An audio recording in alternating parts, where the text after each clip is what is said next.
Ekstrom and his guys over the bench. Loose puck in the offensive zone for Rasmus Ekstrom. Right circle, centers the puck, throw a shot, scores! Wilkie across to Bennett. Back to the right, here's Wagner moving in. A shot, he scores!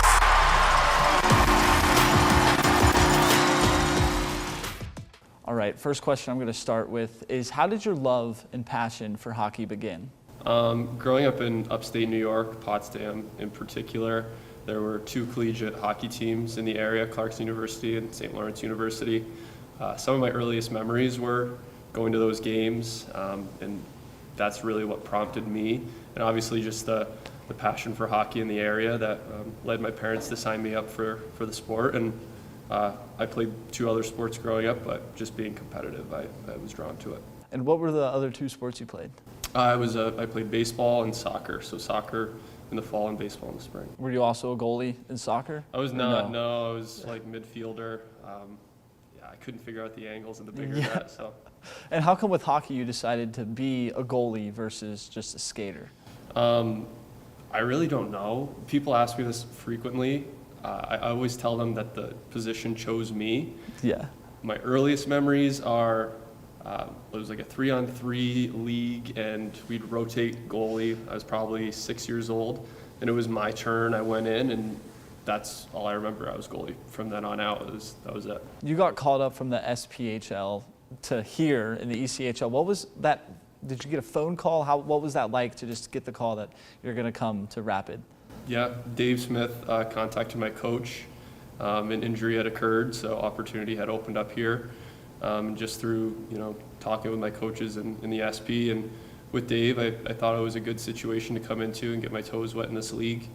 And it was crazy with the strike going on. Flights had to be delayed a day, and family was definitely a little bit stressed out, and so was I. But now that I'm here, it's a great spot, great situation. Was there any nerves, or what kind of emotions were you going through on Sunday when you made your first start? Yeah, I was, of course, nervous. If I don't feel nervous, I think there's something wrong. I also think my nerves enhance my performance, so I don't think it's ever good to get too comfortable going into games. So I was really glad I felt as nervous as I did, and I think that brought a level of intensity that I wouldn't have had otherwise. You had a heck of a game, too. You had 55 saves, 12 saves shy of the ECHL single game record. Did you realize that you were having that good of a game during the game? I think maybe after midway through the second, it kind of clicks, and you get thoughts that enter your head sporadically through the game.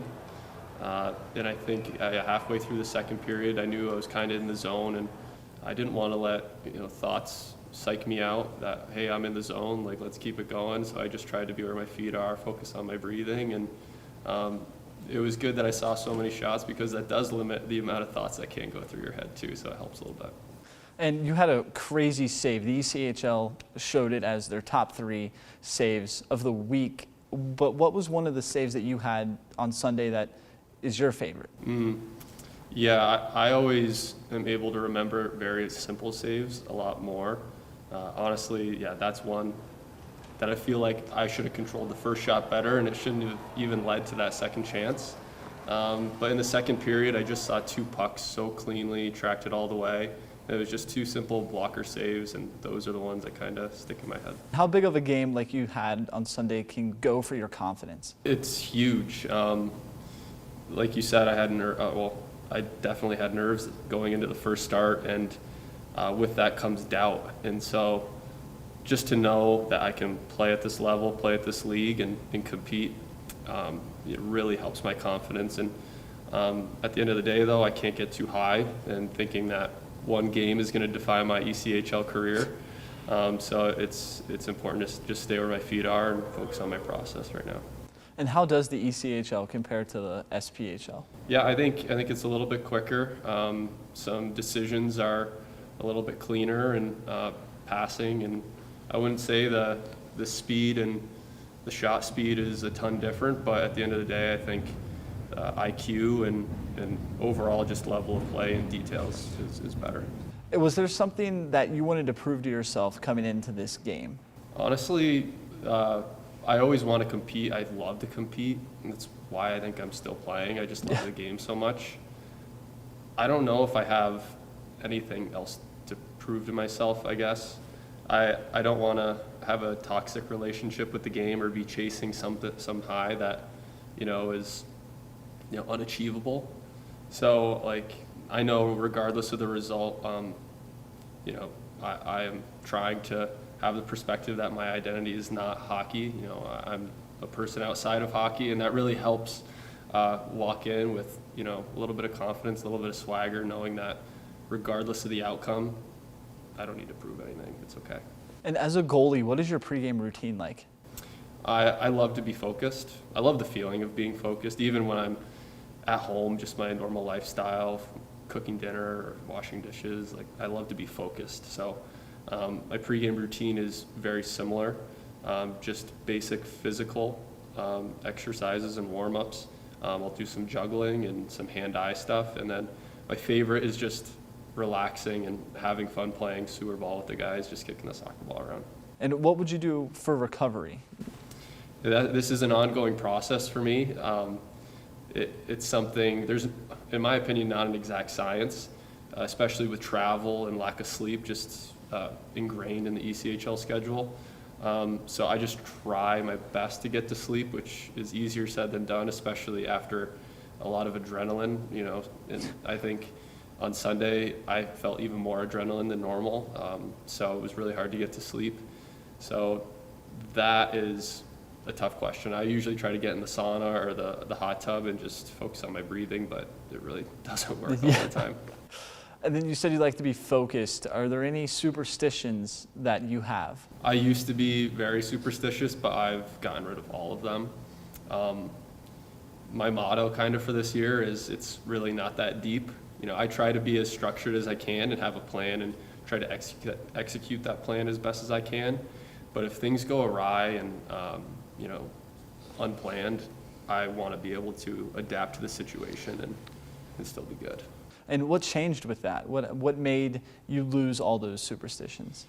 Struggle and definitely some valleys in my career. It took a lot of, my whole career has been a maturation process. It still is. And I think in those valleys, those low points in my career, I was clutching onto things that really weren't effective or making a difference. And so it took a lot of reflection and analysis of my lifestyle, pregame, my habits on the ice, and just through growth and, honest reflection and conversations with those around me, I've grown out of it. And I'm going to get into some fun, interactive questions. Not really, they're just fun and relaxed.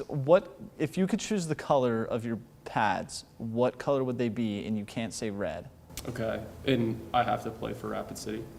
With these pads, or? Yeah, more so just like just a traditional, like any color. So I'm a beer leaguer and I can choose. Exactly, yes, yeah. That's a great question. I love like red, white, and blue. Over the years, I've become just very drawn to just simple colors though. So I guess I would probably go a base white with navy blue and red, and the back of the pad being navy blue. That's like the one thing I really like is the back of the pad. Now imagine you're on an island, you're stranded, just you, and you can only bring one piece of equipment with you. What is that piece of equipment you're bringing? This is a good question. We could talk through like the functionality of each one. So it'd be like a stick, we could reach things and maybe like get some coconuts out of a tree. Blocker for self-defense, also helmet for self-defense. I'd check. I would say we're definitely leaving the glove at home. Chest protector I don't think would be very useful. Pads definitely not. They're clunky and slow you down. So I would say, I'm changing the rules a little bit, but I'm bringing my stick and blocker. What's something that people don't really know about being a goalie? It's very mentally demanding.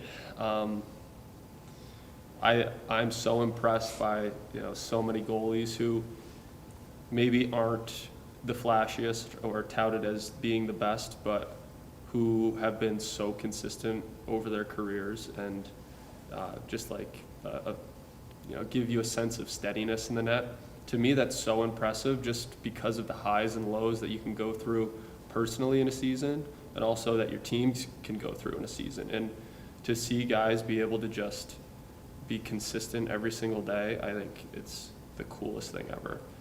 And so that's what I would say. People don't realize that there's so much noise, whether it's in that locker room or surrounding you, and to wake up every single day when you're sore, and or even when you're feeling good, to execute your plan, it's really, really hard. You said you wouldn't bring the pads to the island because they're too bulky. Yeah. What is the most annoying thing about the gear? For me, it's my chest protector. So I tuck my chest protector into my pants, and then I tie it down. So I tie the lace in my pants to my chest protector. And you'll see me maybe throughout a game kind of like patting my stomach. And that's because the chest protector will sometimes ride up, and I have to get it down. And the puck will be in the zone, and I'm doing that. And so that's annoying. And what's a compliment that you've received as a goalie? The one that I want to receive is, you're the most consistent goalie, and that's something I'm still chasing and trying to achieve. The compliment I got, or my favorite compliment, is I'm a very confident goalie. So I think that's when I hear that, and I hear that people think I have a presence in the net, it makes me feel good and I'm doing something right. Why do you want to have that compliment? Why do you want somebody to be like, you're the most consistent goalie?